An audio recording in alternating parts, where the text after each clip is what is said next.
Hello guys, welcome back to this channel. तो आज मैं एक्सप्लेन करने वाली हूँ अप्रैल स्नो मूवी को। इस मूवी की शुरुआत में हमें एक आदमी को दिखाया जाता है जिसका नाम इंशो होता है। तभी दूसरा आदमी उससे आकर कुछ कहता है और इसके बाद हमें इंशो को हॉस्पिटल की तरफ भागते हुए दिखाया जाता है। हॉस्पिटल में जाने के बाद इंशो को पता चलता है कि उसकी वाइफ हॉस्पिटलाइज्ड है और उसका एक्सीडेंट हुआ होता है। इसके बाद इंशो पुलिस स्टेशन जाता है। पुलिस स्टेशन में आने के बाद इंशो शियोंग से मिलता है और यहाँ पर आने के बाद उसको पता चलता है कि शियोंग का हस्बैंड और इंशो की वाइफ दोनों साथ में थे जब एक्सीडेंट हुआ। और यहाँ पर पुलिस वाले उनसे कहते हैं कि अभी तक हमें पता नहीं चला है कि ड्राइव कौन कर रहा था।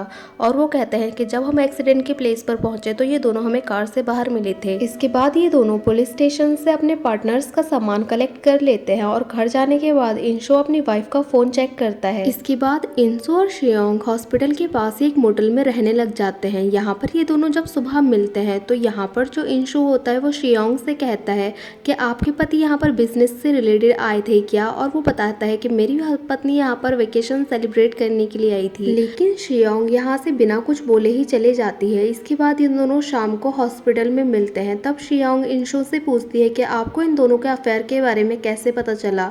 तब इंशो उसको बताता है कि मैंने अपनी वाइफ का फोन चेक किया और उसमें इन दोनों के मैसेज पढ़े।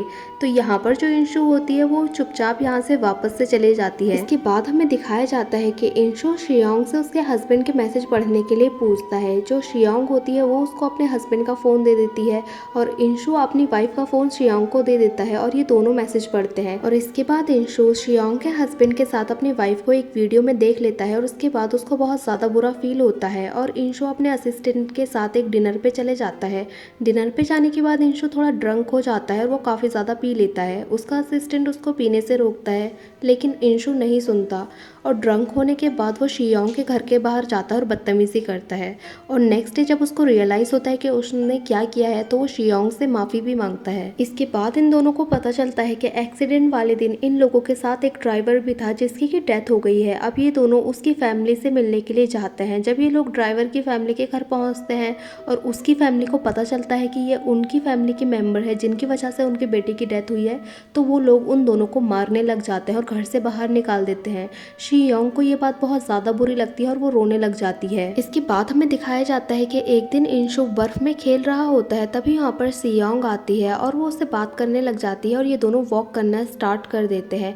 यहाँ पर शियोंग इंशो से पूछती है कि क्या आप एथलीट हैं, लेकिन इंशो उसको बताता है कि वो लाइट शोज में लाइटनिंग डायरेक्टर का काम करता है। अब इंशो शियोंग से पूछता है कि आप क्या करती है। तब शियोंग उसको बताती है कि वो हाउस मेकर का काम करती है। इसके बाद ये दोनों रात का डिनर साथ में ही करते हैं और शियोंग यहाँ पर इंशो से पूछती है कि आप अपनी वाइफ से पहली बार कैसे मिले। तो इंशो उसको बताता है कि मैं वहाँ पर लाइटनिंग डायरेक्टर का काम कर रहा था।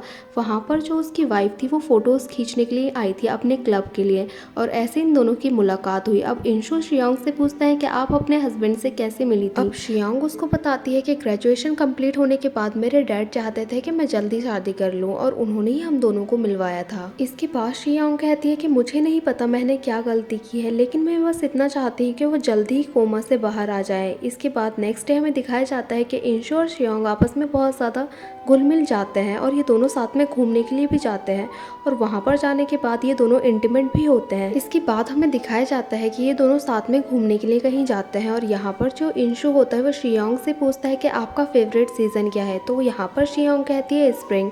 अब शियोंग इंशो से पूछती है कि आपका फेवरेट सीज़न क्या है, तो वो विंटर कहता है। अब शियोंग इंशो से कहती है कि मुझे भी विंटर पसंद है। यहाँ पर जो इंशो होता है वो कहता है कि अगर स्प्रिंग के टाइम पे स्नो पड़ी तो बहुत ज़्यादा अच्छा होगा। इसके बाद ये दोनों एक एग्जीबिशन देखने के लिए जाते हैं और वहाँ पर इंशो के पास एक कॉल आता है और वो सीधा यहाँ पर शियोंग को छोड़ने के बाद हॉस्पिटल चले जाता है। वहाँ पर जाने के बाद वो देखता है कि उसकी वाइफ कोमा से वापस आ गई है और वो उसको देखकर काफ़ी खुश हो रहा होता है।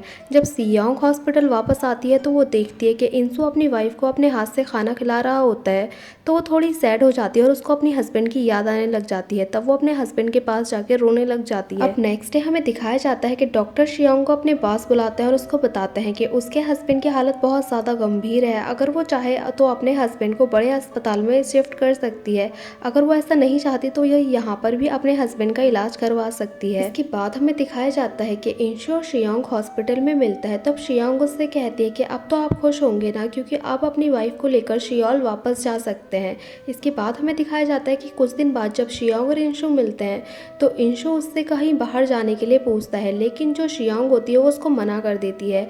लेकिन इंशु उससे कहता है कि मैं तुम्हारा वेट करूंगा, और इसी बीच ये दोनों वापस से इंटीमेट हो जाते हैं। अब शियांग को पता चलता है कि उसके हस्बैंड इस दुनिया में नहीं रहे, तो श्रद्धांजलि देते टाइम उससे इंशु भी मिलने के लिए आता है। अब जो शियांग होती है वो अपना सारा सामान मोटेल से पैक करने लग जाती है, क्योंकि वो यहाँ से जा रही होती है। लेकिन मोटेल से जाने से पहले वो मोटेल के अपोजिट वाले कैफे में बैठती है, तो लास्ट टाइम वो इंशु को वहाँ से देखती है और इसके बाद शियांग यहाँ से चले जाती है। इसके बाद हमें इंशु और उसकी वाइफ को हॉस्पिटल में दिखाया जाता है और उसकी वाइफ उसको सब कुछ करने के लिए थैंक यू बोल रही होती है। इसके बाद इंशु को हमें एक कॉन्सर्ट खत्म होने के बाद कहीं पर बैठे हुए दिखाया जाता है। तभी वहाँ पर स्नो पड़ना स्टार्ट हो जाती है और ये स्प्रिंग का मौसम होता है। इंशु को देखकर ये बहुत ज़्यादा खुशी होती है और शियांग को भी ये देखकर बहुत ज़्यादा खुशी होती है। अब इंशु को शियांग की याद आने लग जाती है। इसके बाद हमें दिखाया जाता है कि एक बर्फीले रास्ते में कार जा रही होती है और उस कार में से हमें इंशु और शियांग के आपस में बातचीत करने की आवाज़ सुनाई देती है। तो इससे हमें पता चलता है कि अब इंशु और शियांग आपस में एक साथ आ गए हैं और वो शायद अब रिलेशन में भी है, और ये मूवी यहीं पर ख़त्म हो जाती है। सो गाइस, आपको ये मूवी कैसी लगी हमें कमेंट करके ज़रूर बताना। अगर अच्छी लगी हो तो लाइक करें, शेयर करें और कमेंट करें, और सब्सक्राइब करें इस चैनल को ऐसे ही मज़ेदार वीडियोज़ को देखने के लिए। और हाँ, बेल आइकन को दबाना ना भूलें। Thank you for watching guys.